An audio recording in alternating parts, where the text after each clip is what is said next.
This show furnished by Key Light Counseling Center. Are you looking for an alternative to drug and alcohol rehabilitation that allows you to recover in the privacy of your own home with an individualized program? The Key Light Company's Concierges Detox LA can be that alternative. Headed by Dr. Damon Raskin, addiction specialist, and clinical psychologist Dr. Howard Gluss, Concierges Detox LA can meet your recovery needs. For more information, contact Concierges Detox LA at 323-935-9712. That's 323-935-9712. Although you'll be receiving valuable advice from our host, please remember this is not therapy. It does not replace a relationship with a qualified mental health professional. I'm Dr. G, and we are back on the air. As you know, we're here every Sunday from 8 to 9 p.m. If you want to call in tonight, the number is 1-800-222-5222, and we have a great show coming up. We're going to be talking about sexual addiction and sexual harassment. As you just saw on the Golden Globes, a lot of the women were wearing black to deal with some of the issues around sexual harassment. And when I was trying to understand it better and see if there was a connection between the two, between addiction and harassment, I thought, you know what, I'm just going to turn this over to my wonderful guests tonight. They each have an expertise in the area. I'm going to introduce them, and we're going to have a great I was saying, as our president, the best discussion around this topic. So I have Dr. Mimi Shigaga. She is a psychologist who specializes in the area of sexual addiction from a psychological point of view. I have Dr. Damon Raskin. He's an addiction specialist. And I have Kelly Holland, who is the CEO of Penthouse Magazine. I want to welcome you all to the show. So your opinions about addiction and harassment. Why don't we do a little short opinion, and then we'll just have a discussion around it. So, Dr. Mimi, why don't you start? Do you think there's a connection between addiction and harassment, and can you define them? Okay. I think that there can be a connection between addiction and harassment. Let me just start by just putting my opinion about the topic. Yeah, we want your opinion. That's what this whole show is about, is opinions. Okay, so topic of sex addiction, highly debated. I subscribe to the theory that there is a phenomenon that exists. And I think that where a lot of people get caught up is in the terminology, using the word addiction. That might not be the best word to use to describe it, but there is a known phenomenon that's compulsive sexual behavior. I've seen it in my practice. I've worked with it. I've researched it. There's a lot of conflicting research right now in the medical community. I think that we still have a long way to go, but I do believe that it exists. And for lack of a better term, I use the term sex addiction. That being said, not all sex offenders are sex addicts, and not all sex addicts are sex offenders. I think that a lot of what we're seeing in the media, for example, Harvey Weinstein, even if you go back as far as Tiger Woods, these people who are using this terminology, claiming that they're sex addicts as an excuse for bad behavior, I don't necessarily see, again, I'll reiterate, I'm clearly not treating any of these individuals, but I don't necessarily see sex addict behavior from what we know about, for example, Harvey Weinstein. There's clearly a history there of sexual harassment, and there's a lot of power dynamics at play.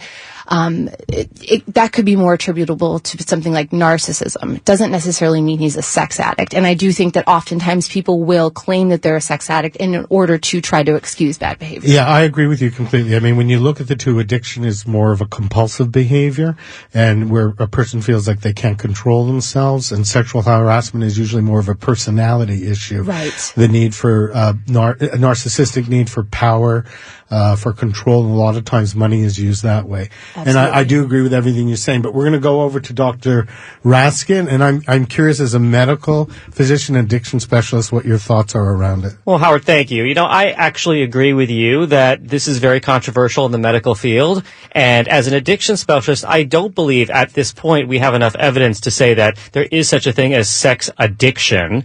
We do know that there is such a thing as hypersexual behaviors, and we do think in general that this, what's called sex addiction, is really a manifestation of, say, some stress, some post-traumatic disorders, some anxiety disorders, and this is a manifestation, just like we know anorexia and bulimia, those are eating disorders, but that's not about food. right? Right, So, it's about the emotional issues. Right, and the power right. and the control that you can take, and they do that with an eating disorder. Well, sexual addiction in this sense, or this behavior, is not necessarily about sex. It's about these traumas that they have to sort of recover and figure out what to do with. And so there's a lot that goes on there. And then if we call something sexual addiction, well, guess what happens? Well, then we start to have rehabs that make a lot of money on these, quote, sex addicts. Right. And they come up with these, treatments that don't necessarily apply to the regular model of addiction that we know apply to alcohol and other drugs. Do you think there's I've read some research that there's a biological basis for possibly sex addiction? Well, I do think that there's a biological basis to this process, but I think a lot of it may stem with underlying trauma or underlying unresolved anxiety and depression. Okay, well, I think we all agree with that. And Kelly, Holland, why don't you take a stab at it? Okay, as the one non-doctor on the panel here. You're honorary doctor. I want to say that in the world of adult, I have over 20 years run across the majority of people that are in the adult space will say when you interview them or talk to them that they grew up highly sexualized and they felt alienated from everything around them because they didn't know how to deal with that. They thought that there was something wrong with them or it was some indictment on their morality or whatever. And that's to a great extent what brought them into the adult space. And they will say, and I've heard this so many times that I take it as truth and a bit of a mantra for them, that when they came into the adult space, they felt like they finally came home because they were accepted for their level of sexuality. And so does that bridge into sex addiction? No, I think that it's truly biological and it's chemical. I mean, I believe any woman that deals with her hormones knows that there are times she's highly sexual and times that she's not. That's simply a chemical, that's a nature thing, not a nurture thing, and that's a chemical issue. And I don't think it has much to do with trauma or their history or some event or something in their, that's not a nurture issue. That's a nature issue. So let's take being highly sexual and put that to the side. Its connection to sexual harassment.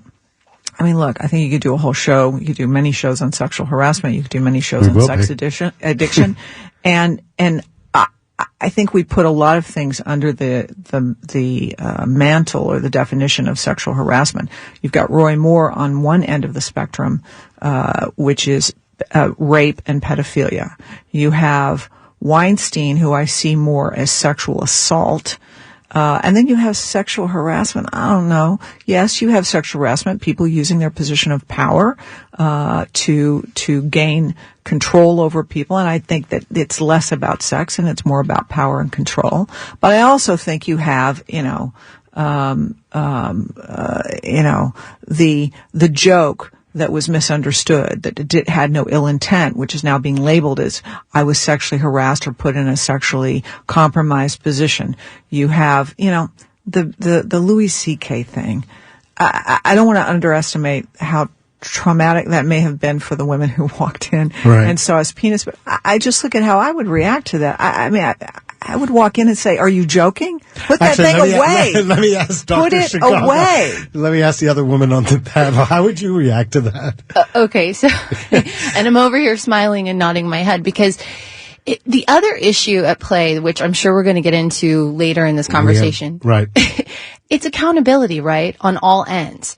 And without sounding insensitive, some of what we're hearing in these reports makes me question the accountability on the woman's end in some of these situations. Now, I'm very careful when I say this because I don't ever want to try to minimize someone's experience. And if it was a traumatic experience, I want to hear about it and I want to accept it. But I think that part of the problem now with all of these reports surfacing, it's just every day you're hearing a new accusation, a new person named in the media.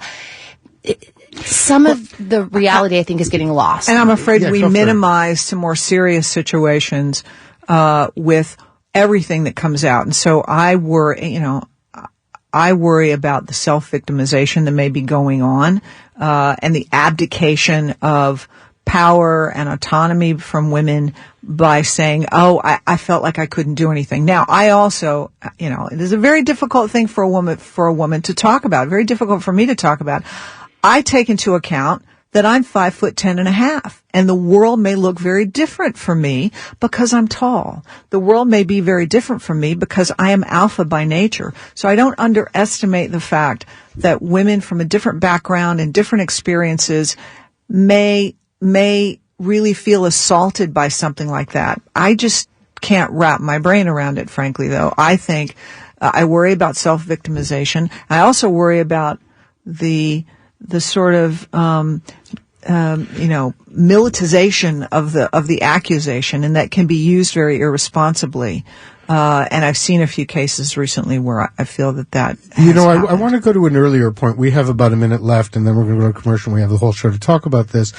But I've had a lot of patients come in who are trying to explore themselves sexually.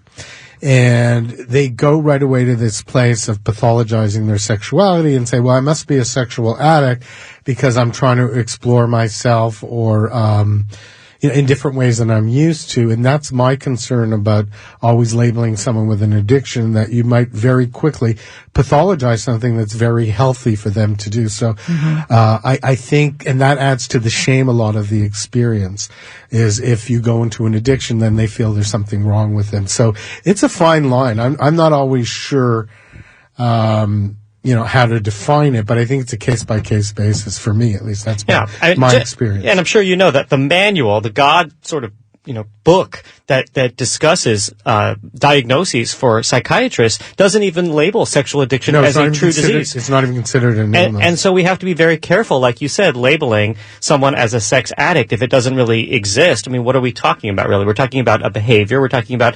hypersexuality or things that we may not even understand yet scientifically, but we need to label this correctly. Okay, that's great. We're going to come back after the commercial, and if you want to call in, it's 1-800-222-5222. I'm here with Dr. Mimi Shigaga, Dr. Damon Raskin, and Kelly Holland, and we're talking about sex addiction and sexual harassment.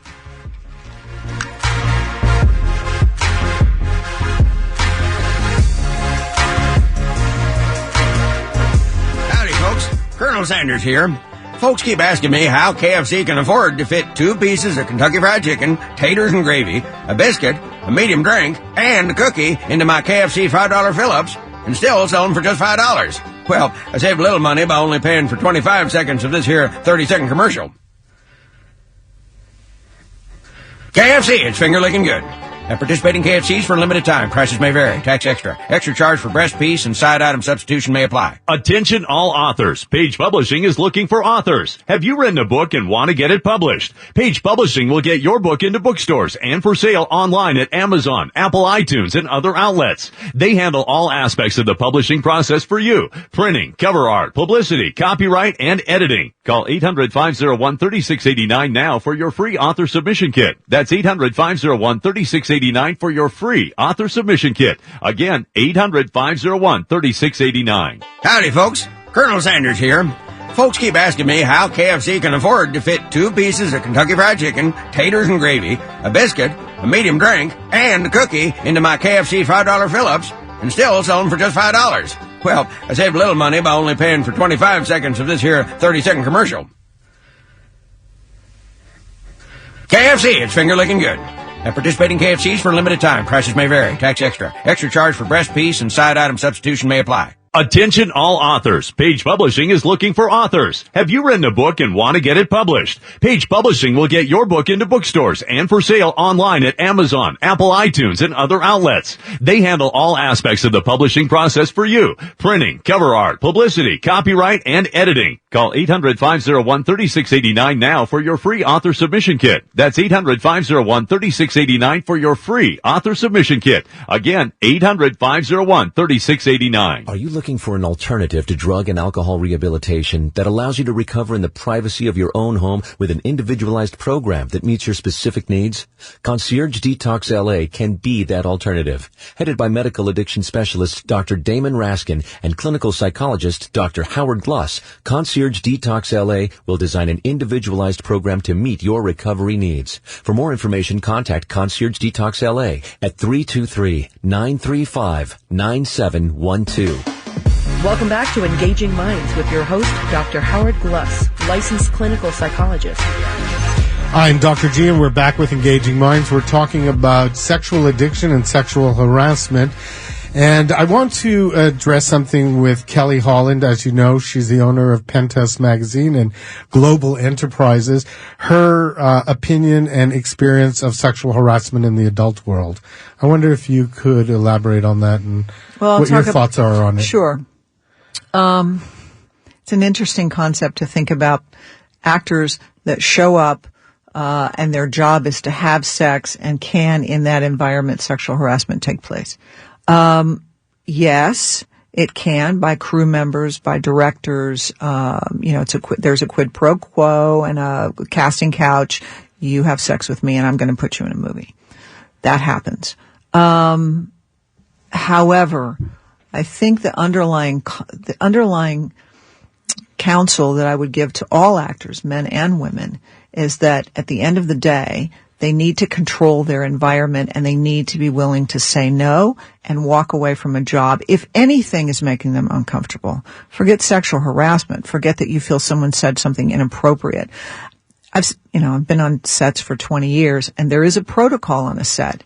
When an actress is there getting into makeup, that's not the time that you come up and joke with her or touch her. I've had rules on sets for 20 years that crew should never have personal conversations with talent. Whether you think it's okay, they're your friend, you know them or not, don't put them in a compromised situation. Now, I will tell you, when you're working with two actors are working together, particularly if they don't know each other, there's a moment after they're in makeup and they're ready to go where they'll step off to the side and she may start kissing him or touching him because she's prepping him for a scene. That's part of what happens on the set. That's actor to actor.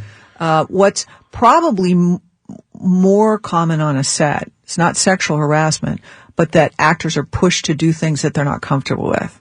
So, for example, I tell all actors, if you have never done this in your personal life, don't do it for the first time on a set, no matter what it is.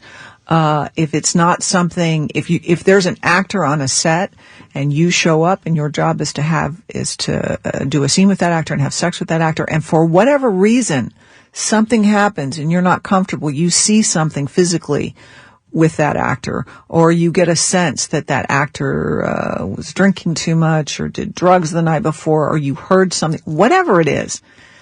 He's wearing a plaid shirt and you don't like plaid. I don't care what it is. If you are not comfortable moving forward with that scene where you're going to be having sex with that performer, then say, guys, I'm calling it today. That's where you have problems on adult sets, is actors get into a situation where they're uncomfortable having sex for whatever reason, rational or irrational, and a director says, wait a minute, thousands of dollars are going to go down today if you call this scene, and the actor gets pressured to do the job. But you would have a similar situation, I'm just a stunt person, for example. Yeah, it's your personal truth. Whatever is uncomfortable. Right. Yeah, anybody going in to do any job, a diver that's going to go down and says, you know what, the waters are too choppy, I don't feel comfortable going in today, and someone says, well, you're going to cost us a lot of money. So that's a very different situation than sexual harassment on a set. Go ahead, Dr. Raskin. No, I agree. I think that you have to be comfortable and you have to live your truth, and I think that that's very, very important. And it's not necessarily a medical issue, but it's a behavioral issue, and I think it's a psychological issue, and you do have to stick up for yourself. I think that's exactly what Kelly's saying, is that it's your personal truth. If it's not something you're comfortable with, that's when it becomes harassing. The tricky part is, when do you say it? When are you willing to take a risk and walk away from something you really wanted? That's a hard choice to make. And walk away from money that you need. Right. I mean, this is the basis of capitalism and the economy, that people do things all the time that they would rather not do. And it's called a job.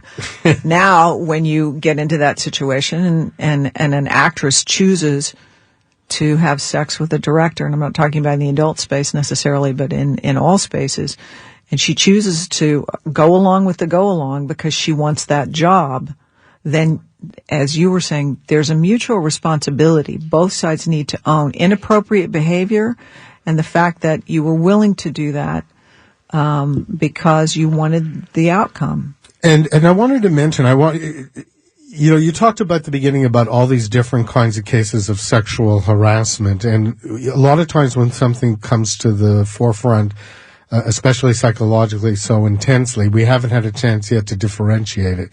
And I believe that'll probably be the next stage. There's a big difference between what some of the men are accused of and what other men are accused of, and to lump everyone together, I believe is unfair. But that's probably going to start to happen, is that differentiation.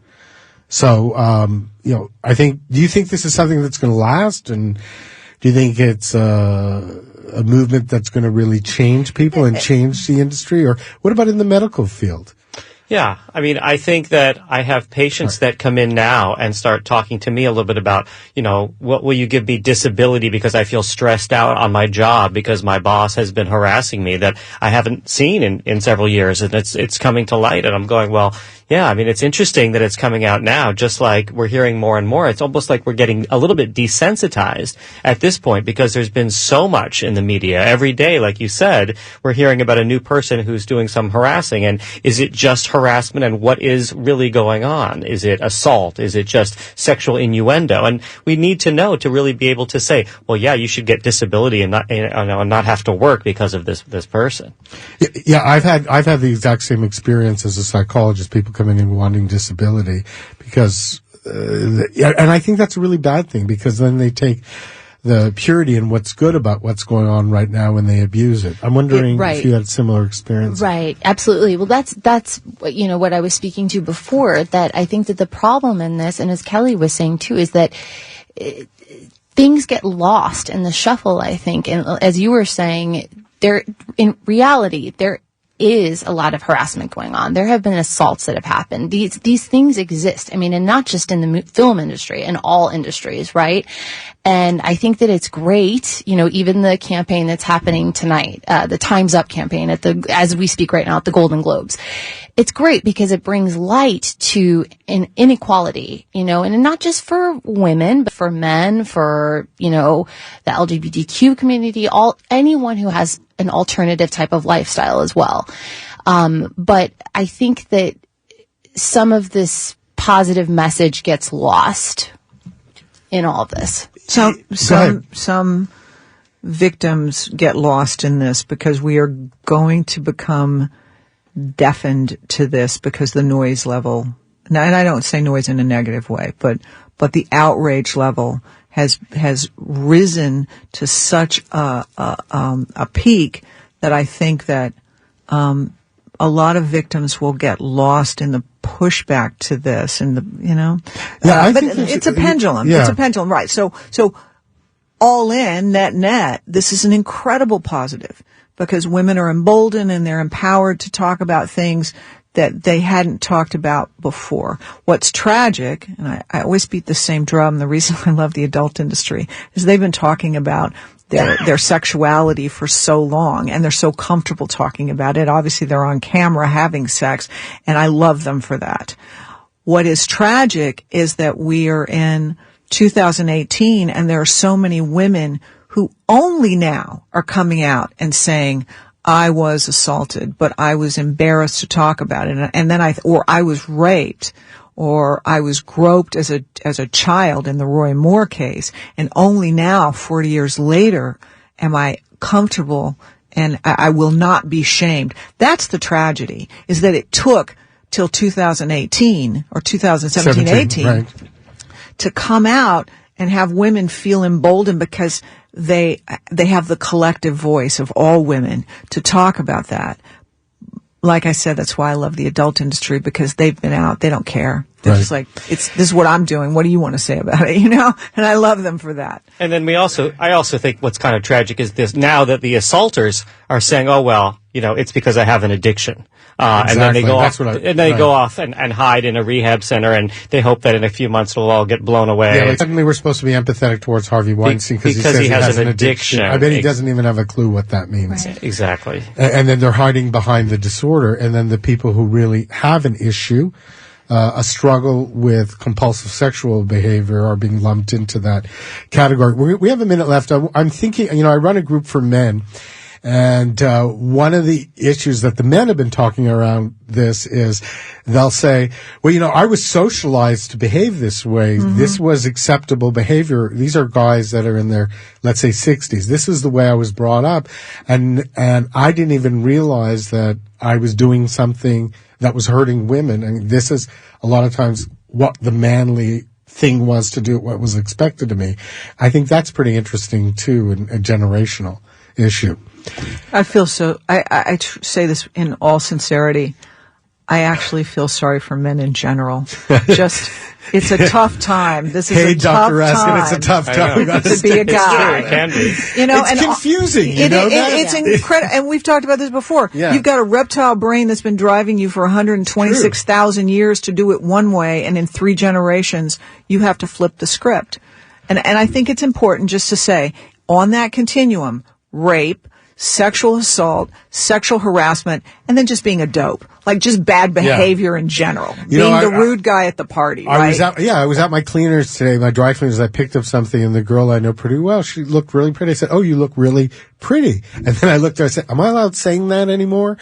And she said, of course, I appreciate the compliment, but it did cross my mind. She may, but there's other people, Mm-hmm. there are other women who might say, no, that's really inappropriate. Yeah. We're going to talk more about that after the break. I'm Dr. G. We're here with Engaging Minds. Our number is 1-800-222-5222.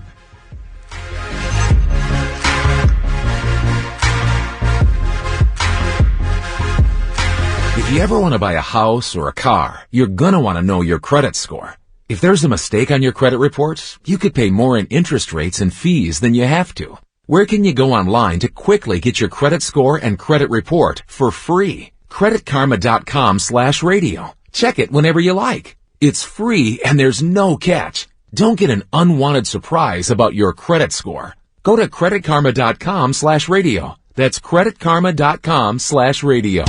Hey, it's Scott, and I have a new talk show that will help you get out of debt faster, save more money, retire rich, and become a financial rock star. Get up early and listen to the Scott Allen Turner Show, Sundays at 4 a.m. on 790 KABC. Are you wondering how to improve your relationships and your life? Are you curious if we've all been through what you're experiencing? Well, take a seat on the couch with Dr. Leanna and me, Eric Scott Smith, Fridays at midnight, right here on Talk Radio 790 KABC. JW Heating and Air, we're there. A family serving yours. Quality and value, our claim to fame. On time and affordable, that's our game. Providing comfort solutions for you every day. Our experience shows in so many ways. JW Heating and Air. Give us a ring, we'll be at your door. JW Heating and Air, we're there. A family serving yours. The folks at JW Heating and Air want to start your new year off right by giving you a free furnace. Yep, that's right, a free furnace. From now until January 15th, the first 30 listeners who purchase air conditioning will receive a free, brand new Lennox furnace for your home. So don't wait. Call JW Heating and Air now at 877-JW Heating. That's 877-JW Heating. JW Heating and Air. Their family serving yours. JW Heating and Air, we're there. A family serving yours. Talk Radio 790, KABC News Update. I'm Steve Cumming. The 75th Golden Globe Award ceremony is over, and the award for Best Actress in a Film has gone to Frances McDormand for 3 Billboards Outside Ebbing, Missouri, which also won Best Drama Film. Celebrities showed up dressed all in black to the awards in support of the victims of sexual harassment and misconduct. Torrential rain is expected Tuesday with a day of rain on Monday. Meteorologist Allison Chinchar says the events of the last month and a half will come back to haunt us again. The main concern here is because of all those fires, you have what's called burn scars. The burn scars, unfortunately, trigger mudslides. KABC SoCal weather, partly cloudy this evening, then mostly cloudy with lows in the 50s to around 60. A chance of rain Monday morning, then a 70% chance of rain in the afternoon with highs in the mid to upper 60s. The most rain comes on Tuesday. More news coming up and continuous coverage on KABC.com. I'm Steve Cumming, Talk Radio 790, KABC News. Are you looking for an alternative to drug and alcohol rehabilitation that allows you to recover in the privacy of your own home with an individualized program? The Key Light Company's Concierges Detox LA can be that alternative. Headed by Dr. Damon Raskin, addiction specialist, and clinical psychologist Dr. Howard Gluss, Concierges Detox LA can meet your recovery needs. For more information, contact Concierges Detox LA at 323-935-9712. That's 323-935-9712. Welcome back to Engaging Minds with your host, Dr. Howard Gluss, licensed clinical psychologist. I'm Dr. D, and we're back with the show, and we're here with Dr. Mimi Shagaga, Dr. Damon Raskin, and Kelly Holland. And at the break, we were talking about this concept of healthy sexuality, sexual addiction, sexual harassment. I think the most important thing that I want our audience to get is we have to differentiate between what these issues are and the severity of them and the levels of abuse. As Kelly Holland said at the break, it's very different if you have someone like a Roy Moore who is chasing 15-year-old girls in the mall versus somebody who maybe makes a comment about someone's appearance, and that's considered lumped into the same category as considered sexual harassment. So I'm wondering, Dr. Shagaga, you said at the break you want to talk about healthy sexuality. Right. That this issue doesn't turn into people adding more shame to their experience of sexuality. Right. I think that, from a clinical perspective, what we're seeing with a lot, I think on both ends, right? Like some of these women who were victimized and some of the, let's just use the term offenders for the more severe instances, right? I think that on a societal level, we are very sexually repressed, which a lot of people, whenever I say that, they laugh, what do you mean? There's porn everywhere. The internet makes everything so accessible. There's sex on television. But we really are. I mean, it becomes more and more evident to me all of the time in my clinical work how shamed a lot of people are about their sexuality. And I think that can lead to a clinical degree of repression, and then it's going to surface in one way or another. It will manifest itself, whether it ends up being, through an actual offense or through shame, and then there's depression that accompanies the shame. I think that if people embraced their sexuality in a more healthy way, that we would probably have fewer issues like this. Oh, I agree completely. I mean, in my clinical practice, I have men all the time coming to me asking me for STD tests, and I go, okay, sure, what's going on, what happened? Well, I went to a strip club and this woman kissed me, and I'm like, well, can you check me for AIDS? I'm like, what are you talking about? So this is grown, men coming in. They're feeling upset. They're feeling shame. They're feeling guilt. So they want to come to the doctor and get an AIDS test. Like that's going to make it all go away. So it's exactly what you're saying, that there's a lot of misinformation, a lot of repression, a lot of misunderstandings. And I think that's important that we get that out. This is the schizophrenia of the sexual climate in the United States. I was thinking of the sexual revolution. Where did it go? Right. Because we're drowning in sexual images and sexuality around us, but we are absolutely uncomfortable in talking about our own sexuality. It's very fine to watch it and to comment on it and to see it and have it on every billboard, but when you talk to a woman and say, when was the last time you had an orgasm with your husband? Well, that's a different subject. Then you have to get into a very deep conversation, and it will slowly begin to spill out that, well, I've actually never had an orgasm with my husband. Have you ever told your husband that? I could never tell him that. So it's that sort of intimate honesty that can't happen in this society, which is probably why we have such a tsunami of sort of cheap sexuality that we're surrounded by, because that's just an easier way to have it have it in our lives. And I think that the harassment issue for a lot of men is because of sexual repression. And we notice a lot of times, you take on the opposite characteristic of that's what you're trying to experience. So a lot of times your own aggression, your own, let's say, self-hatred or feelings about sexuality get turned into harassment towards somebody else. So we project it out into the world. So hopefully this will also change some of our attitudes towards sex and open up the discussion again. And then there's just inappropriate behavior. Yes, I wouldn't even let behavior. it rise to the level of sexual harassment. Do you want to It's share some of your just- feelings about Harvey Weinstein? Yeah, no, No. because you know what? I think he's an assaulter. I put him in Right. the assault category. And I do believe that there's really conscious sexual harassment, a use of your power to achieve sexual ends and to exploit people who you can hold that over. But then there's just the dopey guy. There's the dopey guy syndrome. The guy that just is at the party or is in the office and makes a joke and thinks he's funny, and it's an inappropriate joke with women in the room or with a woman that he's talking to. There's the, hey, you look great in those high heels kind of thing that goes on. Right. And it's just dumb. Right. And I think everybody kind of laughs and giggles and goes along just to keep the peace. I think now we're at a point, I think now the pendulum swings way to the other side where women whip around and go, how dare you say that to me? Okay, I get it, fair. But there will come a time when we can all kind of come back to the center when a woman might say, come on, just don't be a dope. And the guy might go, oh, you're right, I'm not. But I think now we've got these opposite ends that are sort of clashing with each other. But I think it's all good. It's all healthy. Listen, every movement has to be radical in its first moments. And I think, there has to be this kind of explosion right now. And now it will settle and we will come to a better place. This is how all cultural movements leap forward. They lurch forward. They don't gracefully dance forward. They lurch forward, they get their balance, and then they settle in. And then, in a year or two, there'll be something else and they'll lurch forward. LGBT community has gone through this. And much to everyone's credit now. I mean, it's now we're much more comfortable, in that space, and the LGBT community is much more comfortable in their conversations and in their position in that space.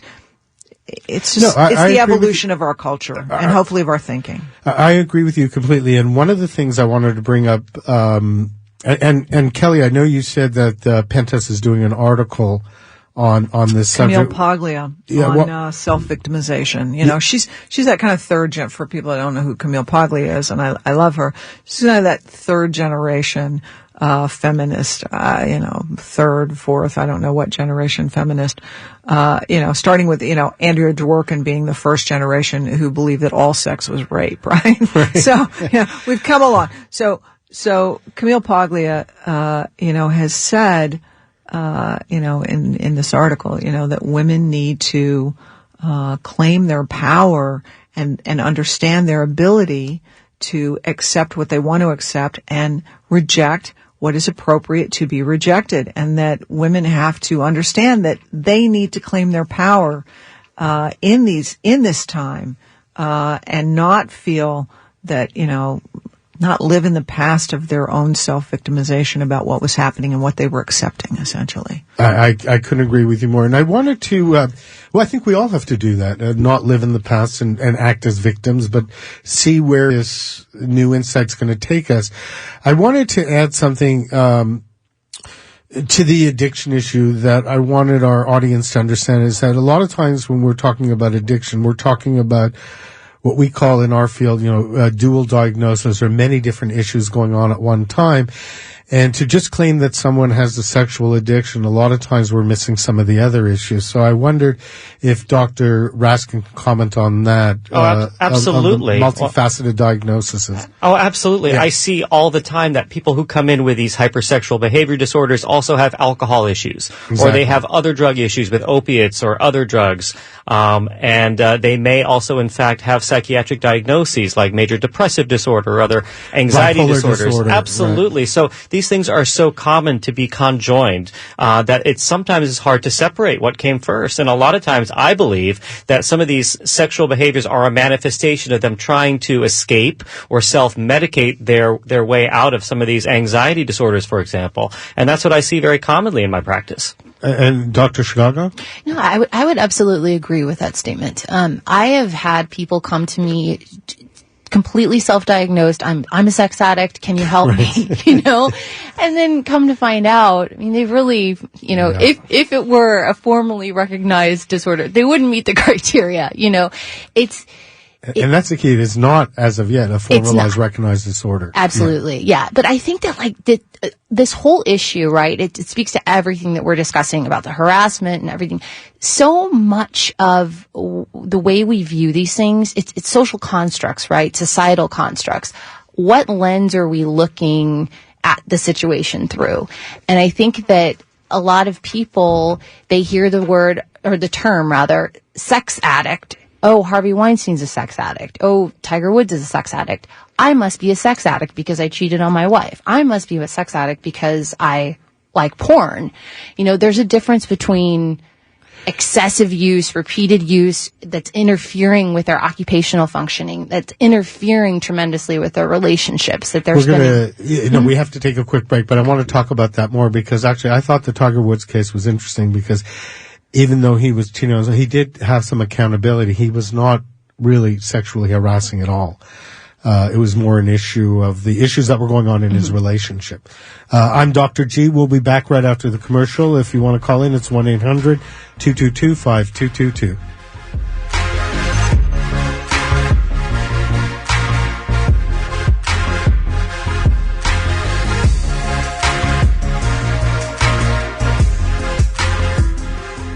Hello, beautiful. I'm Madison Reed, and my mom named her revolutionary hair color company after me. My mom taught me that women can do anything they set their mind to. Hi, I'm Madison's mom, Amy Errett. I founded Madison Reed with the idea to create luxurious, ammonia-free, salon-quality, at-home hair color that saves women time and money. In under an hour and for less than $25, Madison Reed delivers gorgeous, multi-dimensional, shiny hair. Madison Reed is a female-founded hair color company on a mission to empower women with incredibly innovative products that protect and pamper your hair. Join the hundreds of thousands of women who have tried and loved Madison Reed. Find your perfect shade at madison-reed.com and get 10% off plus free shipping on your first color kit. Use code WOMEN. That's code WOMEN. Try it. Love it. That's the beauty of Madison Reed. Bingo. Message and data rates may apply. Guys, this may be the last time you ever have to think about hair loss. Because I'm telling you, Bosley is the real deal. They're giving men their hair back permanently. Their real hair. All it takes to get started on the hair gain train is a single text message. You'll get an absolutely free information kit and a free gift card when you text FUN to 85850. Check them out now. Bosley will show you for free how great your hair could look. Dude, this isn't your dad's hair loss treatment. People all over the country trust Bosley because they're America's #1 hair restoration expert, ahead of the curve with the latest technology. And the best part, Bosley's solution is permanent. You're going to love what they'll do for your hair. So drop what you're doing long enough to send a text. Get your free information kit and gift card for $250 off by texting FUN to 85850. Don't forget, that's FUN to 85850. Welcome back to Engaging Minds with your host, Dr. Howard Gluss, licensed clinical psychologist. I'm Dr. G, and we're back with Engaging Minds. And before I bring my panel back on, I wanted to mention that we have a new sponsor that's starting on this show, and I want to welcome them to our family. It's Mid-Valley Hospice in Sherman Oaks. So if you're looking for compassionate care and hospice care, you should contact Mid-Valley Hospice at 818-403-3940. And one of the reasons I want to mention that I really support them is that they are supporters of the End of Life Option Act, which gives qualified patients the ability to obtain prescriptions for end-of-life issues. So again, if that's something you have one of your loved ones facing and want to connect to a non-judgmental hospice care, it's Mid-Valley at 818-403-3940. And I did want to mention that Dr. Damon Raskin, who's on our show right now, is their medical director. So can you just explain very quickly what that means? And we're going to have a show about it next week. Sure. Well, hospice is a philosophy. Some people think it's a place you go. It's not. Hospice is a compassionate way of dealing with terminal cases where patients have a diagnosis where they have 6 months of life left or less, and it's about quality of life and about taking care of relieving pain and suffering and anxiety and those types of issues rather than focusing on just continuing to let the patient suffer. And having this end-of-life option, which California has agreed to, allows patients that option. It gives them their right to terminate their life if they qualify, if they have those qualifications. And I think it's a very compassionate way and a dignified thing to do to respect patients and their wishes. And we're going to, again, like I mentioned, we're going to have a whole show dedicated to that next week. But it does sort of connect to what we're talking about a little bit here, where people's truth and that people are entitled to follow their own truth. And what Kelly said earlier on about, what determines sexual harassment is what is in conflict with your own personal truth. And that's what I think is so great about this. But Kelly, you said at the break there was a French therapist that you wanted to talk a little bit about her concept. I don't think any of us could remember. Oh, are we doing a show now on polygamy, or the monogamy is not realistic?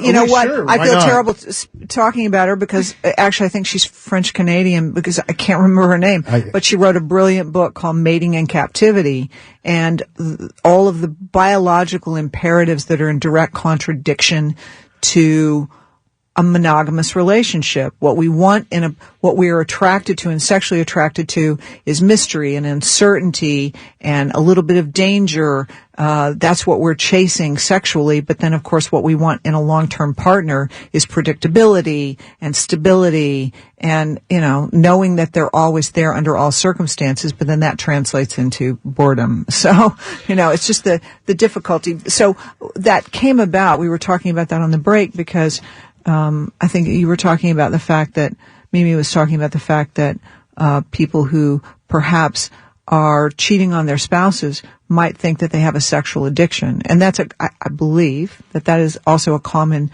conversation that will come up in therapy. Is don't blame me so much on this because I have a sexual addiction, and I was saying that that's to me inconsistent with the idea that you don't have a sexual addiction. Monogamy is a very high bar to try to live up to for 10, 20, 30, 40, 50 years. I've never made it past 8, frankly. Actually, 8 was the relationship. I didn't make it past about the 4-year monogamous point. But you see, I think how this connects is that just by us talking about addiction and harassment, we've opened up the dialogue to talk about sexuality and that it's all interconnected, that it all has to do with our opinions or feelings about monogamy or sexual identity. It all gets talked about one more time and maybe another truth happens. Right. That's why I think it's all interconnected. Yeah, absolutely. Well, and I think that is one positive, right? That as you were saying before, right, Dr. Gluss, that this movement, if you will, it is creating at least the beginnings of a discussion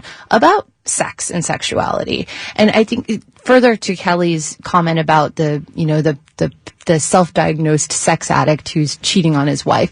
And again, this goes back to the idea of not repressing sexuality and having a healthy view of our own sexuality and being able to speak openly about sex and talk about it and explore in a healthy way. And I think that the term sex addict can sometimes lead to the pathology or the pathologization of what might be healthy sexual exploration. Not right. everyone is monogamous. Some people are into alternative lifestyles, such as polyamory, and there's nothing wrong with that.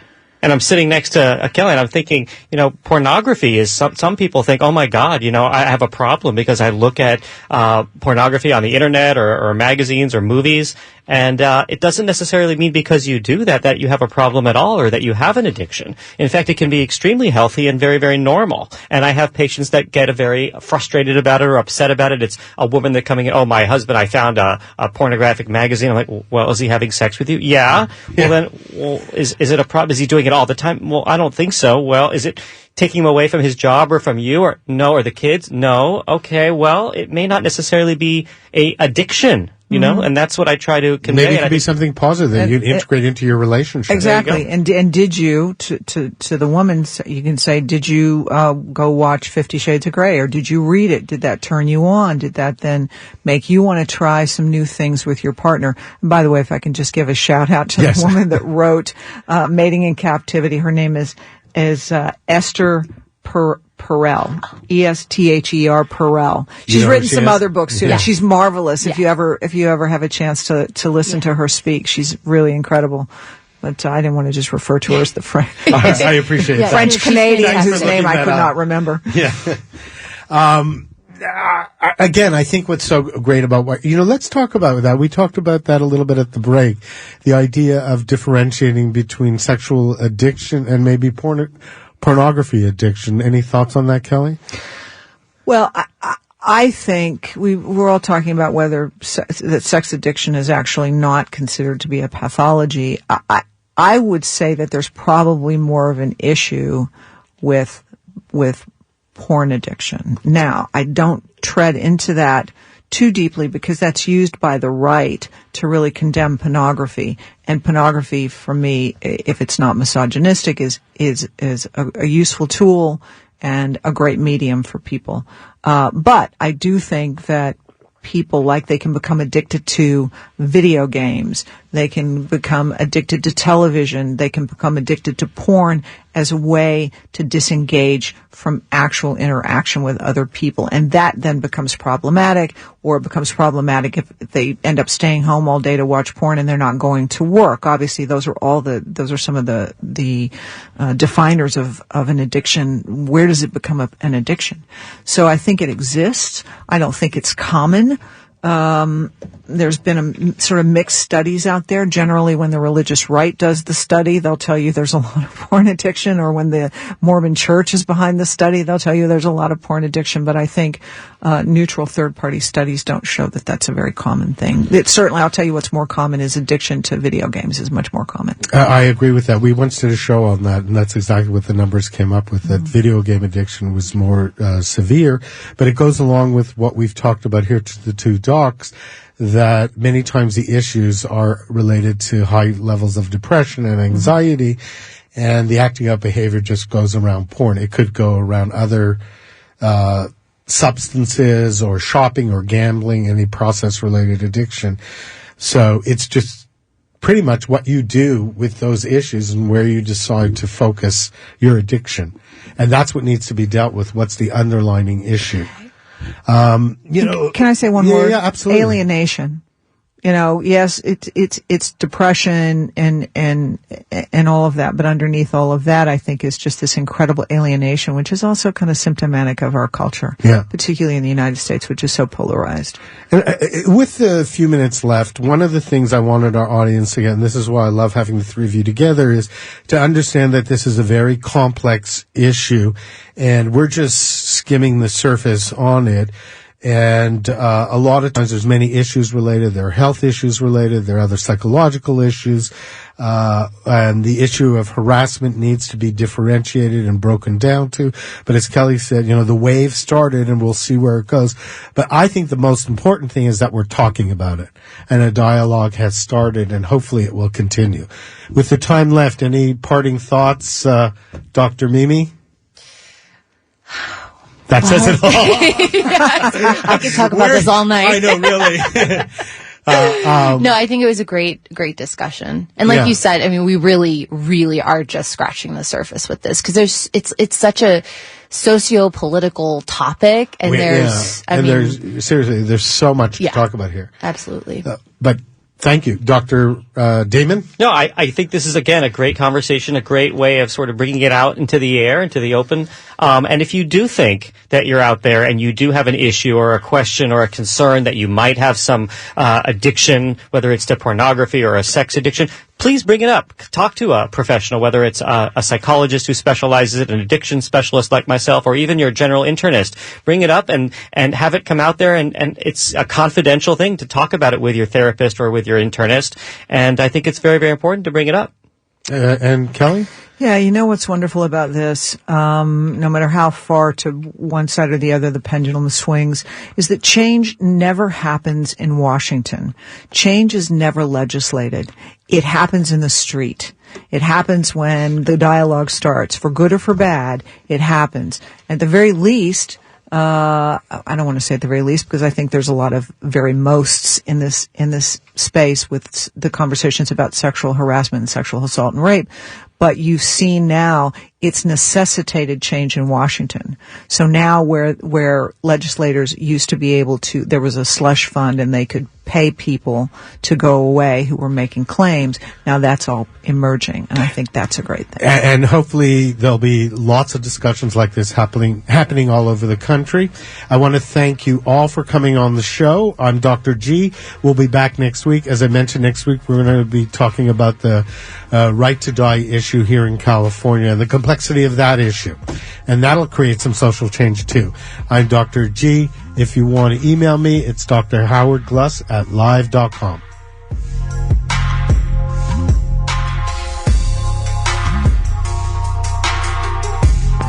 This show furnished by Key Light Counseling Center.